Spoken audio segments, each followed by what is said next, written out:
Hello tenth class बच्चे, आज हम करेंगे साइंस के अंदर chapter number 3 metals and non metals.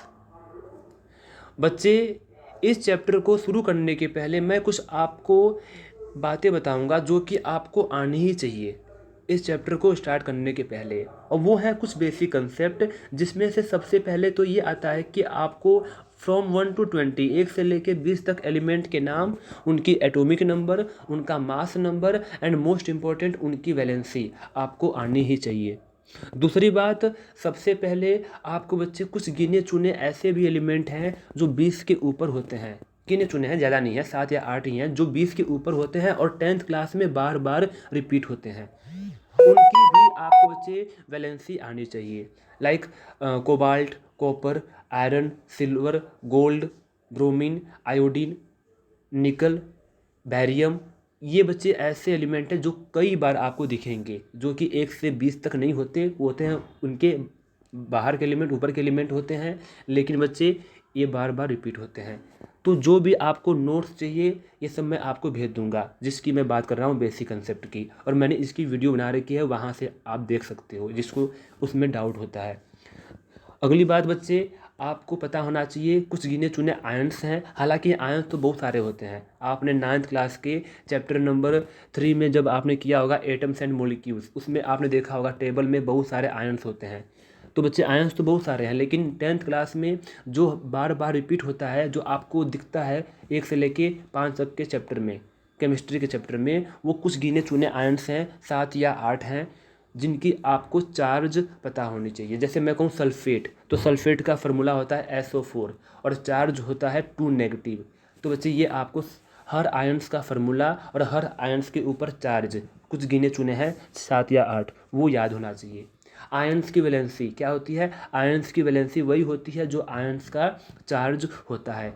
ये सब बेसिक कंसेप्ट है, ये बच्चे आपको आना चाहिए। ये सब आपको आता है तो आपके लिए बहुत ही ज़्यादा बेनिफिशियल चैप्टर ये हो जाएगा, काफ़ी ज़्यादा फायदेमंद आपको ये चैप्टर देगा। लेकिन बच्चे नहीं आपको आता है तो प्लीज़ पहले वो देखना, नहीं तो चैप्टर में बहुत सारे डाउट आएंगे। इसी चैप्टर में नहीं, मैं चैप्टर नंबर 1 से लेकर 5 तक 5 चैप्टर हैं केमिस्ट्री के 10th क्लास में। ये बच्चे पाँचों चैप्टर आपको तभी आएगा जब बेसिक कंसेप्ट आपको आता है। तो ये सब बेसिक कंसेप्ट आपको करना होगा, उसमें बच्चे टाइम लगता है, ये लगा लो बस 1 घंटा या आधे घंटे में आप इसको ठीक से रिवाइज कर सकते हो। ट्रिक्स मैंने बना दिया है। फिर बच्चे, आपको पता है टोटल 118 एलिमेंट होते हैं। 118 एलिमेंट में से कुछ होते हैं मेटल्स, कुछ होते हैं नॉन मेटल, कुछ होते हैं मेटलॉइड्स। अब कैसे पहचानते हैं कि कौन सा मेटल होगा, कौन सा नॉन मेटल होगा, कौन सा मेटलॉइड्स होगा? तो उसके लिए सिर्फ और सिर्फ आपको ये जानना है कि नॉन मेटल्स और मेटलॉइड्स कौन कौन से होते हैं, क्योंकि मेटलॉइड्स सिर्फ 7 या 8 होते हैं। किसी किताब में 7 लिखा हुआ है, किसी किताब में 8 लिखा हुआ है। उसका क्या रीज़न है वो बताऊंगा बाद में। मेटलॉइड्स क्या होता है वो भी समझाऊंगा बाद में। लेकिन बच्चे, कुछ गिने चुने ही नॉन मेटल्स भी हैं, ज़्यादा नॉन मेटल्स नहीं है। बाकी जो बच जाते हैं मैक्सिमम पोर्शन, पीरियोडिक टेबल का मैक्सिमम एलिमेंट, मतलब मोस्टली एलिमेंट क्या है? मोस्टली एलिमेंट हैं बच्चे मेटल्स। तो मेटल्स को याद करने की ज़रूरत नहीं है, क्योंकि आप मेटलॉइड्स और नॉन मेटल्स इन दोनों को याद कर लेते हो बाय ट्रिक्स, जो कि मैंने आपको ट्रिक्स वाला नोट्स दे दूंगा। तो ऑटोमेटिक उसके अलावा जो भी बच जाएगा वो क्या हो जाएगा? मेटल होगा।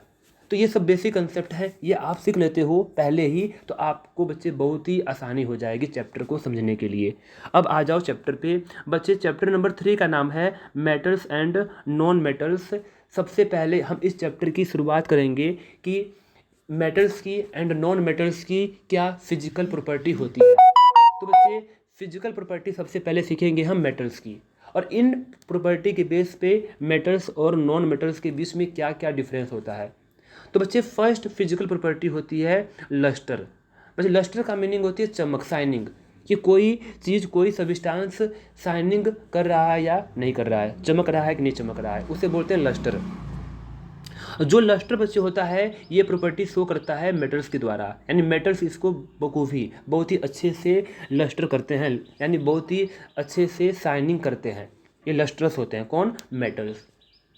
वहीं पे दूसरी ओर जो होते हैं नॉन मेटल्स, ये बच्चे लस्ट्रस शो नहीं करते, ये लस्ट्रस नहीं होते, ये मतलब शाइनिंग नहीं करते। हालांकि कुछ एक्सेप्शन है, क्या होता है एक्सेप्शन? बच्चे एक्सेप्शन का मीनिंग होता है जिनके लिए प्रॉपर्टी बनी है, जिनके लिए नियम, लॉ, कोई रूल रेगुलेशन बना है, उसी रूल, उसी रेगुलेशन को, उसी नियम को, उसी लॉ को, उसी प्रॉपर्टी को वो ओबे ना करता हो, फॉलो ना करता हो और बने हैं उसके लिए। तो हमने क्या बोला? नॉन मेटल साइनिंग नहीं करते, साइन नहीं करते, लेकिन वहीं उल्टी पे बच्चे, उल्टी जगह नॉन मेटल्स कुछ ऐसे होते हैं जो साइनिंग करते हैं। जैसे डायमंड हो गया, हीरा, हीरा कितना बच्चे साइनिंग करता है, आपको पता है। तो एक्सेप्शन भी हमको पढ़ना है और जो प्रॉपर्टी है वो भी हमको ध्यान से फोकस करना है। तो सारे मेटल्स क्या होते हैं? लस्ट्रस होते हैं। सारे नहीं, मतलब मेटल्स बच्चे क्या होते हैं? लस्ट्रस होते हैं। एग्जाम्पल क्या है? गोल्ड है, सिल्वर है, आपको पता है बच्चे, गोल्ड, सिल्वर, या ये आप मार्केट से लाते हो कॉपर या आयरन बिल्कुल नया, तो वो भी शाइनिंग करता है, शाइनिंग करते हैं। आगे आ जाओ बच्चे, हार्डनेस। हार्डनेस यानी उनके जो मोलिक्यूल्स के, किसके मोलिक्यूल्स के? मेटल्स के मोलिक्यूल्स के बीच में जो भी फोर्स ऑफ इंटरेक्शन होता है या फोर्स ऑफ अट्रैक्शन होता है, इंटरमोलिकुलर फोर्स ऑफ अट्रैक्शन होता है, वो काफ़ी ज़्यादा होता है। काफ़ी ज़्यादा होने से वो बच्चे क्या होगा? हार्ड होगा। तो मेटल्स जो होते हैं वो काफ़ी ज़्यादा हार्ड होते हैं। वहीं दूसरी ओर जो होते हैं नॉन मेटल्स, वो क्या होते हैं बच्चे? सॉफ्ट होते हैं। हालांकि नॉन मेटल्स भी आएगा, तो मैं उसको भी इक्विवेलेंट लेके चल रहा हूँ इसके साथ ही। तो जो होते हैं मेटल्स वो क्या होते हैं? वो होते हैं बहुत ज़्यादा हार्ड। और एग्जाम्पल क्या है बच्चे? कोई भी एग्जाम्पल आप ले लो मेटल्स का, आयरन, कॉपर, ये सब क्या है? हार्ड है। इनको हम आसानी से मतलब ब्रेक डाउन नहीं कर सकते हाथों से। गोल्ड, आयरन, कॉपर, सिल्वर, ये सब क्या है बच्चे? हार्ड हैं। लेकिन कुछ एक्सेप्शन भी है। एक्सेप्शन यानी कुछ ऐसे मेटल्स भी हैं जो सॉफ्ट होते हैं हार्ड होने के बजाय। जबकि हमने क्या बोला है? मोस्टली मेटल्स क्या होते हैं? हार्ड होते हैं। अब कौन कौन से सॉफ्ट होते हैं वो कुछ एग्जांपल आप याद कर लो। लाइक बच्चे लिथियम हो गया, सोडियम हो गया, पोटेशियम हो गया, ये क्या होते हैं? ये बच्चे सॉफ्ट होते हैं। सोडियम, पोटेशियम, लिथियम काफ़ी ज़्यादा सॉफ्ट होते हैं, पाउडर के फॉर्म में होते हैं ये। तो ये एक्सेप्शन है। आगे आ जाओ बच्चे, अब है मेलिबिलिटी, मेलिएबल होना। मेलिबिलिटी ऐसी ऐसे सब्सटेंस जो मेलिबिलिटी शो करते हैं, मेलिबिलिटी दिखाते हैं, उनको बोलते हैं मेलिएबल सब्सटेंस। मेलिएबल क्या होता है बच्चे? मेलिएबल का मीनिंग होता है किसी भी सब्सटेंस को जब आप पीटोगे, हैमर करोगे, हैमरिंग करोगे, हैमरिंग यानी उसको आप हैमर से पीटोगे, तो वो टूटने के बजाय वो फैलेगा। क्या होगा? फैलेगा। जैसे मैं आपको बस एग्जांपल दे रहा हूँ, आपके पास कॉपर है, या आपके पास सिल्वर है, या आपके पास आयरन है, इनको जब हैमरिंग करोगे ना बच्चे, या टीन है, सबसे अच्छा एग्जांपल है टीन। जब इनको आप हैमरिंग करोगे, इसके ऊपर आप हथौड़े मारोगे, तो ये टूटने के बजाय पहले अपने आप को ये ट्राई करेगा कि मैं फैल जाऊं। ये फैलेगा, किस में कन्वर्ट होगा? थिन शीट में, पतली सी परत में, पतली सी शीट में ये कन्वर्ट होगा। तो जो मेटल्स होते हैं बच्चे बखूबी मेलिएबल शो करते हैं, ये काफ़ी ज़्यादा मेलिएबल होते हैं। कौन? मेटल्स। तो लिखा हुआ है metals can be beaten, metals can be beaten into thin sheets. हम मेटल्स को बीट करके यानी हैमर से मार के इनको थीन शीट में कन्वर्ट कर सकते हैं। तो ये क्या होते हैं? मेलिएबल होते हैं। एग्जाम्पल क्या है बच्चे? गोल्ड हैं, सिल्वर हैं, ये काफ़ी ज़्यादा मेलिएबल होते हैं, बहुत ज़्यादा मेलिएबल होते हैं। Cold and silver. कुछ ऐसे भी मेटल हैं जो बच्चे मेलिएबल शो नहीं करते, मेलिबिलिटी शो नहीं करते, मेलिएबल नहीं होते। कौन कौन से? जैसे सोडियम हो गया, लिथियम हो गया, बच्चे ये कैसे होते हैं? सॉफ्ट होते हैं, ये मेलिबिलिटी शो नहीं करते। बच्चे अगली प्रॉपर्टी है डक्टिलिटी। बच्चे अगली प्रॉपर्टी है डक्टिलिटी। क्या होती है डक्टिलिटी? डक्टाइल होना। जो डक्टाइल हो जाए उस प्रॉपर्टी को बोलेंगे डक्टिलिटी। तो डक्टाइल क्या होता है? डक्टाइल यानी किसी भी मेटल्स को आप ड्रोन कर रहे हो, ड्रोन यानी उसको खींच रहे हो, तो खींचने से वो एक लंबी सी और पतली सी वायर बन जाए, एक लंबी सी वायर में कन्वर्ट हो जाए, उसे बोलेंगे डक्टिलिटी, डक्टाइल होना। और जो मेटल्स होते हैं वो काफ़ी ज़्यादा डक्टाइल होते हैं। वहीं पे दूसरी ओर नॉन मेटल्स डक्टाइल नहीं होते। तो डक्टाइल का एग्जाम्पल क्या है? कॉपर हो गया, एल्यूमिनियम हो गया। बच्चे वायर, वायर किसकी होती है? मोस्टली वायर होती है कॉपर की, एल्यूमिनियम की, या आयरन की भी। आप बच्चे आयरन की भी वायर बना सकते हो, गोल्ड की भी आप वायर बना सकते हो। एक बात और, सारे के सारे मेटल में सबसे ज़्यादा डक्टाइल कोई पूछे कौन होता है, तो सबसे ज़्यादा डक्टाइल होता है गोल्ड। आप बच्चे गोल्ड में यानी आप सिर्फ 1 ग्राम गोल्ड से, 1 ग्राम की वैल्यू कुछ नहीं होती है, बहुत हल्का होता है 1 ग्राम। एक ग्राम सोने से आप बच्चे कम से कम 2 किलोमीटर तक लंबी वायर ड्रोन कर सकते हो, बना सकते हो। सोच लो कितनी ज़्यादा डक्टाइल होती है।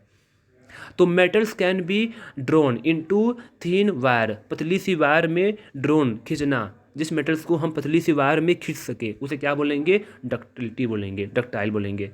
आगे जाओ बच्चे, जो मेटल्स होते हैं वो काफ़ी ज़्यादा अच्छे गुड कंडक्टर होते हैं, किसके लिए, हीट एंड इलेक्ट्रिसिटी के लिए। तो metals are good conductor of heat and electricity.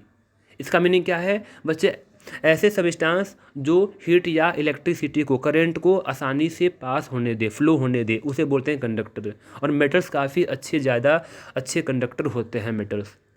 क्यों होते हैं, हालांकि इसे भी आपको समझाया जाएगा चैप्टर नंबर मेरे ख्याल से बच्चे 10 है, इलेक्ट्रिसिटी जो भी है 12 है, चैप्टर नंबर 12 है इलेक्ट्रिसिटी 10th क्लास में। उस चैप्टर में अच्छे से आपको सिखाया जाएगा कि मेटल्स जो होते हैं वो कंडक्टर क्यों होते हैं, या कंडक्टर ही करंट को पास क्यों कर सकता है, इंसुलेटर क्यों नहीं करता, सब सिखाया जाएगा। और बच्चे वैसे आप एक नॉलेज के लिए या अभी तसल्ली के लिए आप समझ लो कि करंट वही शो करता है जिसके पास इलेक्ट्रॉन हो, फ्री इलेक्ट्रॉन हो। क्या हो, फ्री इलेक्ट्रॉन, यानी ऐसे इलेक्ट्रॉन जो अपने मर्जी से आसानी से फ्लो कर सके, एक जगह से दूसरे जगह पे फ्लो कर सके, चल सके, मूव कर सके। ऐसे इलेक्ट्रॉन जो मोबाइल हो, क्या बोलते हैं, मोबाइल इलेक्ट्रॉन, मोबाइल मतलब चल पाना, मोबाइल इलेक्ट्रॉन, ऐसे इलेक्ट्रॉन जो चल पाए। इलेक्ट्रॉन कब चलेंगे, जब वो फ्री होंगे। मान ले बच्चे सारे इलेक्ट्रॉन आपस में बिल्कुल ज़्यादा फोर्स ऑफ अट्रैक्शन के साथ अटैच हैं, क्या वो चल पाएंगे, वो नहीं चलेंगे। तो ऐसे सब्सटेंस जिनके अंदर इलेक्ट्रॉन क्या हो, फ्री हों, यानी फ्रीली मूव कर सकते हैं, मोबाइल हो सकते हैं, उनको बोलेंगे कंडक्टर। और ऐसे ही इलेक्ट्रॉन करेंट को फ्लो करवाते हैं। अब करेंट कैसे फ्लो करवाते हैं, किस डायरेक्शन में फ्लो करेगा, वो बात की बात है। पहले इतना समझ लो, मेटल्स के अंदर, मेटल्स ऐसे सब्सटेंस होते हैं जिनके अंदर फ्री इलेक्ट्रॉन होते हैं, और जिनके अंदर फ्री इलेक्ट्रॉन होगा वही मोबाइल कर सकता है, वही मूव कर सकता है, और वही करंट को फ्लो करवा सकता है, और उसी को बोलते हैं good conductor of heat and electricity. तो इतना डिटेल आपको नहीं करना, ये सब चीज़ें आएंगी बाद में, चैप्टर नंबर 12 में आएंगी, और +2 क्लास में भी पूरा डिटेल में आएगा, ये बैंड थ्योरी में फर्स्ट चैप्टर में ही आएगा +2 में। बच्चे आ जाओ आगे। अच्छा एक बात और, अब बच्चे यहाँ पे एग्जाम्पल भी है, तो सिल्वर, कॉपर, ये जो होते हैं बच्चे बहुत ही अच्छे इलेक्ट्रिसिटी के कंडक्टर माने जाते हैं। कोई पूछे सारे के सारे मेटल्स में सबसे अच्छा कंडक्टर कौन होता है, तो बच्चे वो होता है सिल्वर। सिल्वर बहुत ही अच्छा कंडक्टर होता है। आगे आ जाओ बच्चे, आगे है डेंसिटी। तो हमने अभी देखा है, अब मैंने आपसे कहा था कि जो बच्चे मेटल्स होते हैं ये काफ़ी ज़्यादा हार्ड होते हैं, काफ़ी ज़्यादा हार्ड होते हैं। तो बच्चे काफ़ी ज़्यादा हार्ड होने, यानी इनकी जो, रुको बच्चे सॉरी ये क्या हो गया, जो काफ़ी ज़्यादा हार्ड होने के कारण इनकी बच्चे जो डेंसिटी होती है वो क्या होती है, बहुत ज़्यादा होती है। अब डेंसिटी होता क्या है पहले समझो। बट डेंसिटी होता है मास बाई वॉल्यूम। बस जो मेटल्स होते हैं ये बच्चे, इनके मॉलिक्यूल्स के बीच में होती है मेटेलिक बॉन्डिंग। क्या होती है, मेटेलिक बॉन्डिंग। मेटेलिक बॉन्डिंग काफ़ी स्ट्रॉन्ग होती है। स्ट्रॉन्ग होने के कारण बॉन्डिंग क्या होता है, फोर्स ऑफ अट्रैक्शन। कोई मॉलिक्यूल्स आपस में कितने फोर्स से अटैच है, कितना फोर्स से वो जुड़ा हुआ है। तो बच्चे मेटल्स के अंदर मेटेलिक बॉन्डिंग होने के कारण इनके मॉलिक्यूल्स आपस में बहुत काफ़ी ज़्यादा मतलब फोर्स के साथ अटैच होते हैं, फोर्स ऑफ अट्रैक्शन के साथ अटैच होते हैं, यानी इनके बीच में गैप कम होता है।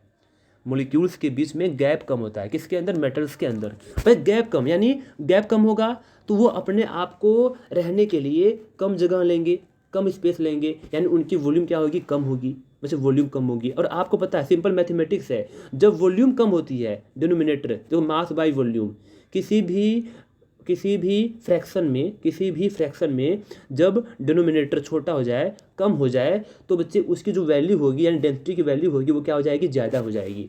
डिनोमिनेटर आप बच्चे चेक कर सकते हो एग्जाम्पल से, जैसे जैसे आप डिनोमिनेटर बढ़ाओगे वैसे वैसे आपको डी की वैल्यू क्या मिलेगी, कम मिलेगी, और जैसे जैसे आप वॉल्यूम को घटाओगे वैसे वैसे बच्चे डिनोमिनेटर की वैल्यू क्या होगी, ज़्यादा हो जाएगी। तो वॉल्यूम की घट गई, देखो मेटल्स के अंदर वॉल्यूम घट गया। वॉल्यूम क्यों घट गया, क्योंकि मेटल्स के मॉलिक्यूल्स क्या हैं, आपस में ज़्यादा फोर्स के साथ अटैच हैं।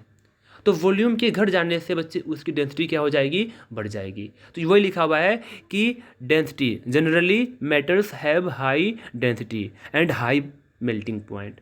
तो बच्चे इनकी मेल्टिंग पॉइंट भी क्या होती है, हाई होती है, क्योंकि हार्ड होते हैं ये। लेकिन कुछ एक्सेप्शन है जिसकी डेंसिटी ज़्यादा होने के बजाय कम होती है और मेल्टिंग पॉइंट भी कम होती है, लाइक सोडियम, पोटेशियम और लिथियम। क्यों, क्योंकि बच्चे सॉफ्ट होते हैं, मैंने आपको पहले ही बता दिया हार्डनेस के अंदर। पूरी कहानी आपको मेरे ख्याल से समझ में आ गई होगी। फिर भी कोई डाउट रहता है मुझसे पूछ लेना। अब बच्चे आ जाओ नेक्स्ट फिजिकल प्रॉपर्टी पे। तो यहाँ से हम करेंगे, अब रुको, अब बच्चे आ जाओ आप नेक्स्ट फिजिकल प्रॉपर्टी जिसका नाम है सोनोरस। बच्चे ये क्या है, सोनोरस है। तो क्या होता है सोनोरस, बच्चे सोनोरस का मीनिंग होता है कि किसी भी सब्सटेंस के ऊपर जब आप हैमरिंग या किसी भी चीज़ से आप उसको पीटते हो तो उसको पीटने से, बीट करने से उसमें से साउंड प्रोड्यूस हो। कौन सी साउंड, कैसी, जैसे टन टन। जैसे बच्चे आप बेल पे, आपकी स्कूल की बेल होती है, लोहे की बेल होती है ना, उसके ऊपर जब आप हैमरिंग करते हो, जब आंटी हैमरिंग करती हैं तो क्या आवाज़ आती है, बहुत तेज़ टन टन की। तो ऐसे सब्सटेंस जिनके अंदर साउंड प्रोड्यूस हो, कब, उसको स्ट्राइक करने पे, उसको हैमरिंग करने पे, तो उस प्रॉपर्टी को, उस गुण को, उस बिहेवियर को, उस क्वालिटी को हम बोलते हैं सोनोरस।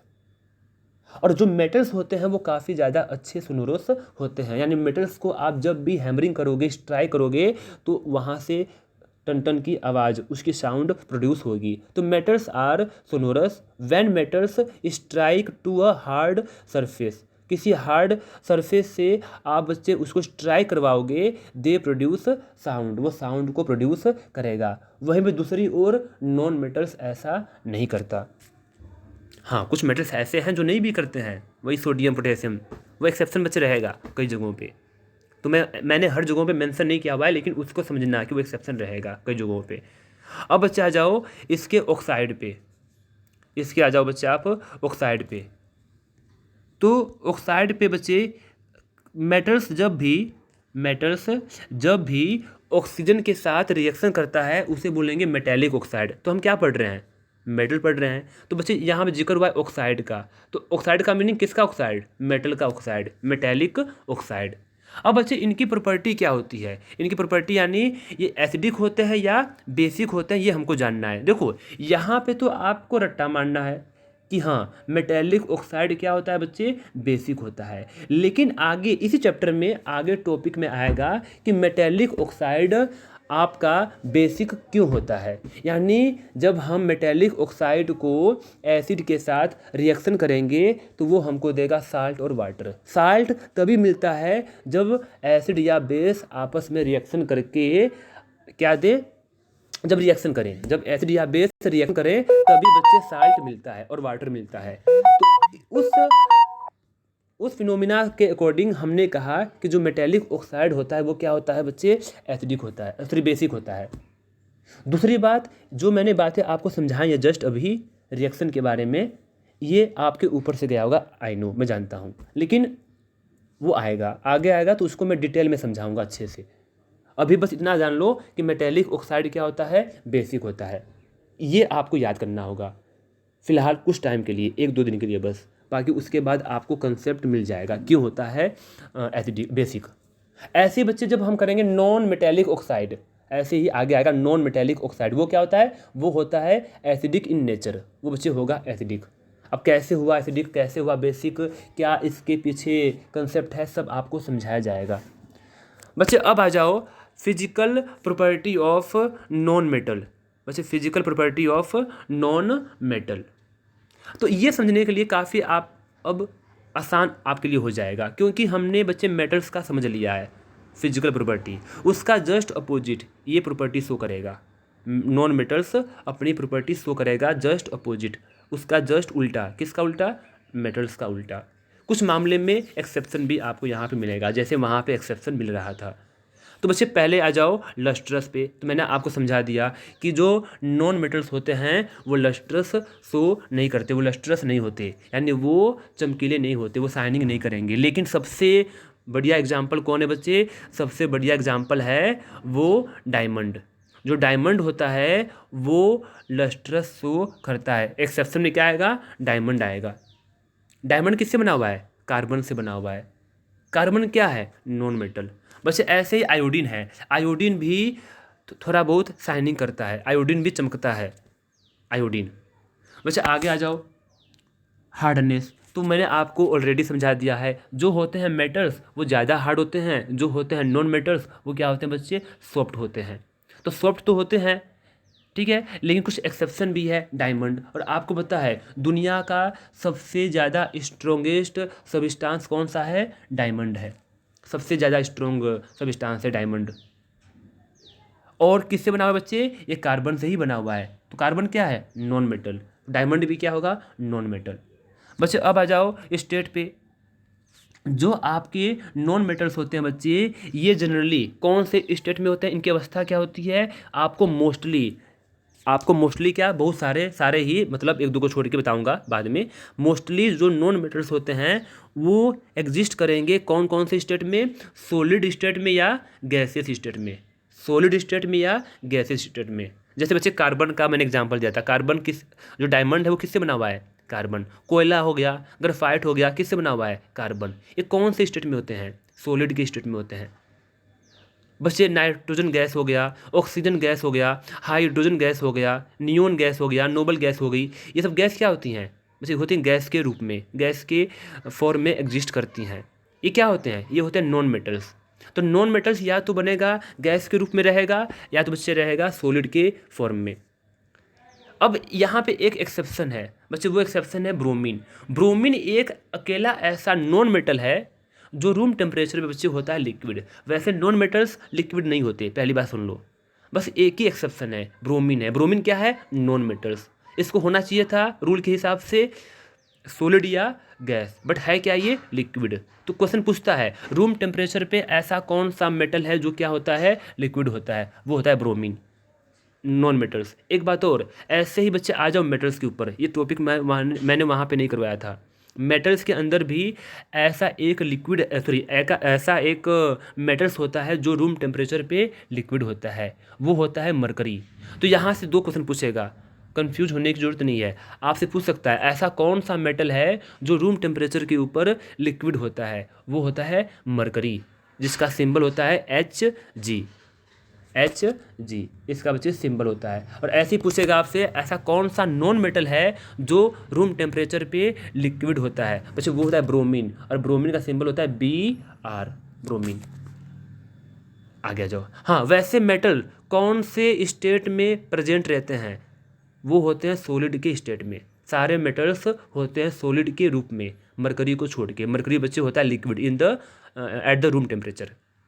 और जो आपका होगा नॉन मेटल्स वो सारे होंगे या तो सॉलिड के रूप में या तो गैस के रूप में। बस एक को छोड़ के, वो है ब्रोमीन। अब अच्छा आ जाओ मेलिएबिलिटी पे। मेलिएबिलिटी यानी मेलिएबल शो करना। मेलिएबल क्या होता है? किसी चीज़ को आप हैमरिंग करो, स्ट्राइक करो और वो एक पतली सी परत में, थिन शीट में कन्वर्ट हो जाए, जो कि नॉन मेटल्स नहीं होते और मेटल्स होते हैं। ये मैंने आपको समझा दिया है। नॉन मेटल्स बच्चे मेलिएबल होने के बजाय होते हैं, मतलब ये थिन शीट में कन्वर्ट होंगे ही नहीं, समझे ना? आगे आ जाओ। Ductility, ductile. जो डक्टाइल कौन होगा? डक्टाइल। डक्टाइल वो होगा जिसको खींचने पे, ड्रोन करने पे एक पतली सी वायर में कन्वर्ट हो जाए। तो नॉन मेटल्स डक्टाइल बिल्कुल भी नहीं होते, नॉन डक्टाइल होते हैं ये। अब बच्चा जाओ कंडक्टर पे। पहली बात, नॉन मेटल्स क्या होते हैं? बैड कंडक्टर होते हैं। ये अच्छे कंडक्टर नहीं होते, ये इंसुलेटर होते हैं। ये करंट को आसानी से फ्लो नहीं होने देते। क्यों? क्योंकि नॉन मेटल्स के अंदर फ्री इलेक्ट्रॉन नहीं होता। ये बच्चे आसानी से इलेक्ट्रॉन को फ्लो नहीं होने देंगे, करंट को फ्लो नहीं होने देंगे, इसलिए इंसुलेटर होते हैं, bad conductor of heat and electricity. But एक एक्सेप्शन है, वो है ग्रेफाइट, जो कि बना है कार्बन से ही। ग्रेफाइट क्या होता है, जो आपके पेंसिल के नीचे, पेंसिल से आप लिखते हो ना, पेंसिल के नीचे जो काली सी ब्लैक कलर की जो वो होती है, मतलब रोड होती है, रोड, वो बच्चे ग्रेफाइट से बना हुआ है, कार्बन से बना हुआ है। और वो होता है क्या, वो होता है बच्चे कंडक्टर, जबकि है वो नॉन मेटल। क्यों होता है कंडक्टर, क्यों करंट को फ्लो करता है, ये बच्चे चैप्टर, इसी चैप्टर के लास्ट में आएगा, जब हम करें, सॉरी इस चैप्टर के नहीं, chapter number 4 carbon and its compound, chapter number 4 के लास्ट में आएगा, जब हम बच्चे करेंगे आइसोटोप्स ऑफ कार्बन, जिसमें हम पढ़ेंगे डायमंड ग्रेफाइट के बारे में, कि डायमंड भी कार्बन से बना हुआ है, ग्रेफाइट भी कार्बन से बना हुआ है, बट ग्रेफाइट सॉफ्ट होता है, डायमंड हार्ड होता है, बट ग्रेफाइट कंडक्टर होता है, डायमंड इंसुलेटर होता है, ऐसा क्यों, तो सब वहाँ पे आपको समझाया जाएगा अच्छे से, बिल्कुल डिटेल में। अभी जस्ट आपको सुनना है और इसको याद करना है। कुछ चीज़ें ऐसी है जो आपको यहाँ पे याद करनी है, बिना कंसेप्ट को समझे। कंसेप्ट का वेट करो, कंसेप्ट अपने आप आपको समझा दिया जाएगा समय आने पे। बच्चा आगे है डेंसिटी, तो मैंने आपको बोल दिया है, जो नॉन मेटल्स होते हैं वो क्या होते हैं, काफ़ी ज़्यादा सॉफ्ट होते हैं, इसकी वजह से इनकी डेंसिटी क्या होती है, लो होती है, और मेल्टिंग पॉइंट क्या होती है, ये भी लो होती है। सोनोरस, यानी जिसको पिटने पर, स्ट्राइक करने पे, हार्ड सरफेस पे स्ट्राइक करने पे टन टन की आवाज़ आए, यानी साउंड प्रोड्यूस हो, इसमें बच्चे ये होता है नॉन सोनोरस, यानी ये सोनोरस नहीं होते, ये साउंड को प्रोड्यूस नहीं करते। बच्चे आ जाओ ऑक्साइड, मैंने आपको समझा दिया है, मेटल के ऑक्साइड क्या थे, बेसिक इन नेचर, किसके ऑक्साइड, मेटल के ऑक्साइड। ऐसे बच्चे नॉन मेटल के ऑक्साइड क्या होंगे, एसिडिक इन नेचर। ये बहुत ही अच्छा क्वेश्चन बनेगा, क्यों होते हैं, बहुत अच्छा कंसेप्ट यहाँ पे आपको समझाया जाएगा। वेट करो, चैप्टर के 1-2 टॉपिक के बाद यही आएगा। कब समझेंगे, जब बच्चे बात होगी chemical properties of metals and non metals, जब हम मेटेलिक ऑक्साइड और नॉन मेटेलिक ऑक्साइड का रिएक्शन करवाएंगे एसिड या बेस के साथ, तो हमको वहीं पे पता लग जाएगा कि हाँ ये एसिडिक या बेसिक कैसे होते हैं, जब हम बात करते हैं मेटेलिक या नॉन मेटेलिक ऑक्साइड की। तो बच्चे यहाँ पे इतना काफ़ी है, इसको रिवाइज करो। हालांकि जो मैंने आपको समझाया है ये क्या पता आपको पहले से ही पता हो, चीज़ें ये सब आ चुकी हैं छोटी क्लास में, फिर भी एक बार बच्चे प्लीज़ आप जो बेसिक कंसेप्ट हैं उनको करना, जो मैंने आपको बोला है साथ में इसको रिवाइज कर लेना। ऐसे छोटे छोटे वीडियो मैं आपको सेंड करता रहूँगा। थैंक यू बच्चे, कोई डाउट है तो मुझसे पूछ लेना, और नोट्स मैं आपको भेज दूँगा अभी।